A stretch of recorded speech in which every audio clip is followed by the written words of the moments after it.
ერთმანეთს მათ ერთად იმუშავეს ფილმზე შერკინება.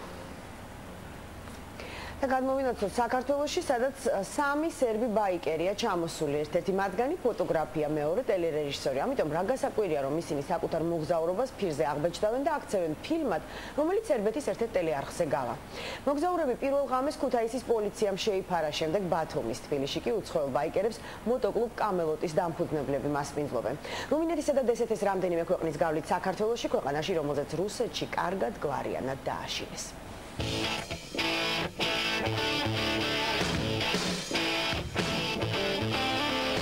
არც კლუბ ჯოჯოხეთის ანგელოზების წევრები არიან, არც ტყავის ქურთუკები აცვიათ და არც კრიმინალურ საქმიანობას ეწევიან. მაგრამ მოტოციკლეტი და რისკიანი მოგზაურობა იზიდავთ. სტერეოტიპი, რომელიც ტრადიციულ ბაიკერებზე არსებობს, თანამედროვეობაში თანდათან იმსხვრევა. სამი სერბი ბაიკერი რუმინეთის, მოლდოვეთის, უკრაინის, რუსეთისა და თურქეთის გავლით საქართველოში ჩამოვიდა. უკვე 5000 კილომეტრი გაიარეს. წინ დაახლოებით ამდენივე ელით. სერბეთში საქართველოზე ბევრს ვერაფერს გაიგებთ. მოგზაურობის დროს განსაკუთრებით რუსეთის ტერიტორიაზე გვეუბნებოდნენ, რომ ამ ქვეყანაში ჩამოსვლა ძალიან საშიშია და რომ შეიძლება გაგდარწვან. აკი სტუმართმოყვარე და მეგობრულად განწყობილი ხალხი დაგხვდა.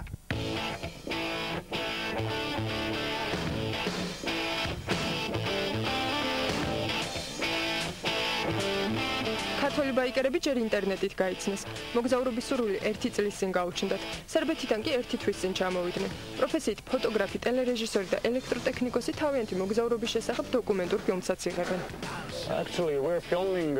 ფილმს სათავგადასავლო მოტო მოგზაურობაზე ვიღებთ. ეს იქნება რეალური შოუ. გვინდა ჩვენი ფილმით მოყვეთ, როგორია მოგზაურობა მოტოციკლეტი და როგორ ხედავთ იმ ქვეყნებს, რომლებიც გამოვიარეთ. ქუთაისში პოლიციელებს ვკითხეთ, სად შეგვეძლო კარვების გაშლა. რა კარვები, რის კარვებიო განყოფილებაში წაგვიყვანეს, შხაპიც მიგვაღებინეს და ღამეც გაგვათენებინეს. სხვათა შორის სრულიად უფასოდ.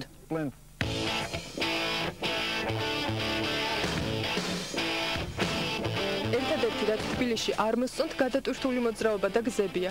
საქართველოში 3 დღის წინ ჩამოსულები თბილისში კიდევ 5 დღეს გაატარებენ. სპორტულ სამგზავრო მოტოციკლეტებზე ტურისტისთვის საჭირო ყველა აღჭურვილობა თავსდება. ყველაზე თავისუფლად კუსტბის სასახლეზე დაქრიან. თბილისში სერბი ბაიკერების მასპინძელი მოტოკლუბ კამელოტის ხელმძღვანელია.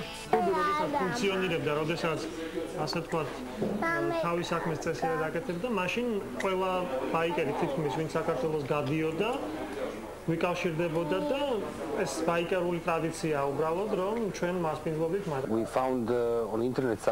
რომ არა ინტერნეტი ჩვენი მარშრუტი საქართველოზე არ გაივლიდა. არა და ჩვენს ტურში საქართველო ყველაზე მაგარი ქვეყანაა. წინ კიდევ 5 თბილისური საღამო და ბაქოში მოგზაურობა ელით. თითო ქვეყანაში თითო კვირა. აღბეჭდილი ფირზე და ქცეული ფილმად, რომელიც სერბეთის ერთ-ერთ სატელევიზიო არხზე გავა.